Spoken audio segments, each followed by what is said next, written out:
Rupanya, makin kesini, tren casing kecil dan compact itu makin digemari banyak orang ya. Buktinya semakin banyak seliweran orang-orang pakai casing yang kecil. Maka dari itu, saya akan memperkenalkan salah satu casing mungil, compact, nan lucu satu ini, yaitu Jonesbow C6 Max. Casing ini kecilnya udah sekelas casing mini ITX sob. Dimensinya aja cuma punya panjang di 349 mm, lebar di 202 mm, dan tinggi di 295 mm. Ukuran segini sangat cocok buat yang kamar atau meja komputernya itu terbatas. Paling cocok emang ditaruh di atas meja sih. Hal itu didukung oleh posisi front panel yang ada di bagian bawah depan. Dengan kelengkapan tombol power, USB 3.0, combo jack audio, dan USB Type-C siluman. Alias USB-C-nya ini kabelnya menyatu dengan si USB 3 ya, 20 pin. Keseluruhan casing ini bahannya metal sob, dengan desain mesh alias bolong-bolong di hampir keseluruhan casingnya. Mulai dari depan, samping, atas, maupun bawah. BTW di bawah sudah ada dust filter ya. Kalau bagian side panel ini mix antara kaca dan juga mesh, jadi si kacanya itu nggak full, mungkin sekitar 80% aja ya kacanya. Pada bagian sudut-sudut casing ini memiliki sentuhan pemanis, desainnya nggak lancip biasa gitu, tapi dikasih bentuk kayak trapesium. Cakep sih kalau menurut saya, jadi ngasih kesan nggak boring dan juga gagah. Di bagian belakang casing ini terdapat colokan untuk PSU, karena PSU nantinya akan ditaruh di posisi depan. Buat slot PCIe-nya ada 4 slot, dengan sistem baut alias reusable. Bukan tipe yang sekali patah itu permanen ya. Ada satu pemanis tambahan yang bikin casing ini jadi lebih manis nih, kayak admin. Hehehe. Yaitu handle dengan sistem velcro alias strap gitu. Ini kainnya tebal sob. Cara pasangnya tinggal masukin aja ke besi yang ada di atas casing ini. Karena bahannya ini tebal, jadi nggak perlu khawatir misal kamu mau angkat-angkat PC kamu. Kuat banget kok. Padahal ya, hal kecil gini doang, tapi kayak ngasih impact besar ke penampilannya. Saya suka sih, walaupun handle kayak gini jatuhnya pajangan aja ya. Jarang ada yang beneran make buat nentengin PC kemana-mana sih. Kita pretelin semua sisi di casing ini sob. Cara pertamanya kita pencet bagian tonjolan yang ada di belakang casing ini. Habis itu bagian atas casingnya akan terbuka. Dia punya sistem klip ya. Jadi buat buka panel-panel di casing ini tanpa baut alias screwless. Buat bagian sampingnya teman-teman cuma perlu tekan aja di bagian dalam. Dorong keluar bagian atasnya, gak usah kenceng-kenceng dorongnya. Habis itu kebuka deh, lalu tinggal tarik ke bagian atas. Begitu juga bagian satunya, caranya sama persis kok. Nah buat bagian depannya juga bisa dibuka sob. Caranya gimana? Iya sama aja, kayak didorong, lalu ditarik ke atas.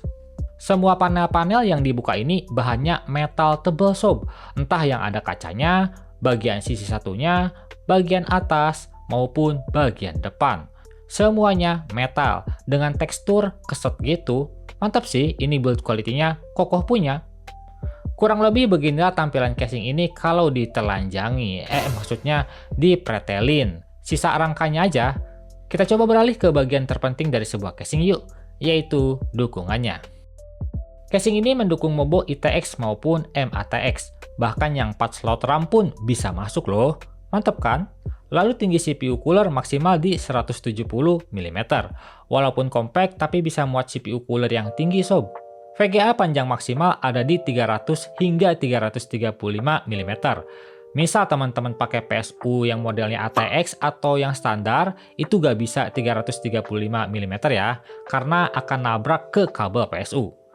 Nah, PSU-nya sendiri pastinya bisa support yang ukuran standar atau ATX. Tapi dengan catatan, kalau teman-teman pakai PSU ATX, itu gak bisa pakai fan 2 biji di atas, alias bisanya cuman satu aja. Tapi misal pakai PSU SFX, itu bisa 2 buah sob, ukuran 12 cm di bagian atas.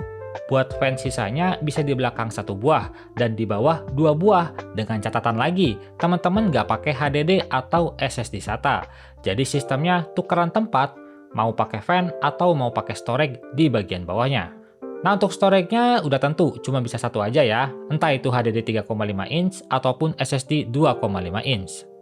Space di dalam casing ini benar-benar kelihatan terbatas banget ya, tapi terkesan dipikirkan setiap sudutnya itu untuk apa. Ada satu detail kecil yang saya suka, yaitu kabel bagian front panel ini menyatu, karena emang biasanya kan casing-casing yang mahal aja tuh yang punya kayak gini ya. Sepele sih, tapi mempermudah, jadi nggak perlu colok satu-satu kayak umumnya casing. Bagian ruang kabel manajemen tentunya nggak ada dong, alias nanti kabel-kabel PSU itu ditumpuk di bagian bawah PSU-nya langsung. Ya, bayaran dari casing compact emang gini sob, perkabelannya harus numpuk. Lanjut, saya akan rakit di casing ini. Dan seperti biasa, saya akan bagikan pengalaman rakitnya beserta saya akan sebutkan juga hal-hal yang saya sukai dari casing ini maupun hal-hal yang kurang saya sukai dari casing ini.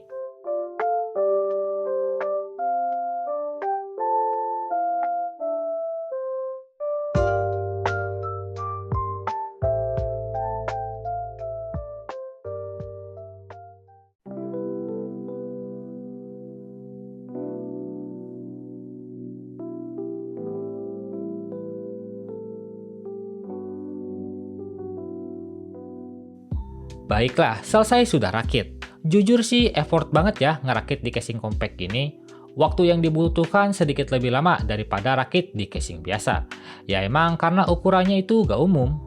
Pengalaman rakit di casing ini agak tricky sob, terutama pada bagian kabelnya.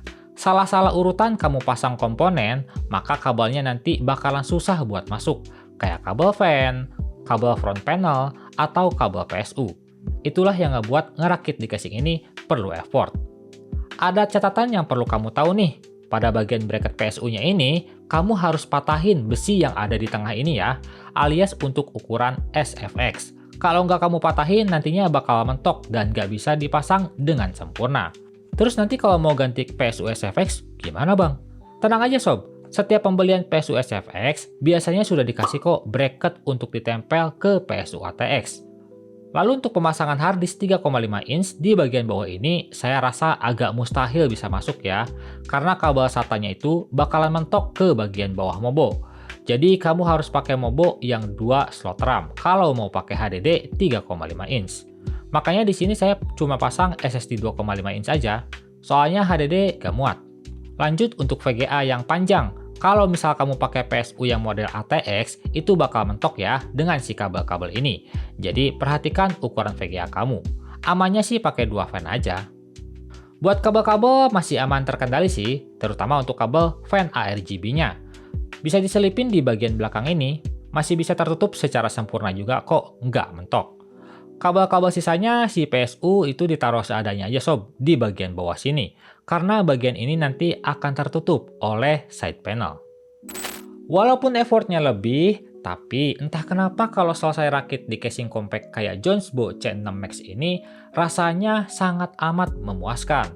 Penampilannya clean, ukurannya mungil, jadi terkesan lucu. Kayak benar-benar terbayarkan gitu rasanya ngerakit di casing compact dengan hasil yang diberikan. Jos Gandos. Hal yang saya sukai dari Jonesbo C6 Max ini tentu pada bagian desain. Dilihat dari sisi manapun, casing ini looks-nya clean banget, lucu, dan tetap ngasih kesan tegas. Lalu pada setiap sudut casing ini juga gak ada tuh yang namanya ringkih. Semuanya solid alias kokoh. Uang bahannya juga metal KB.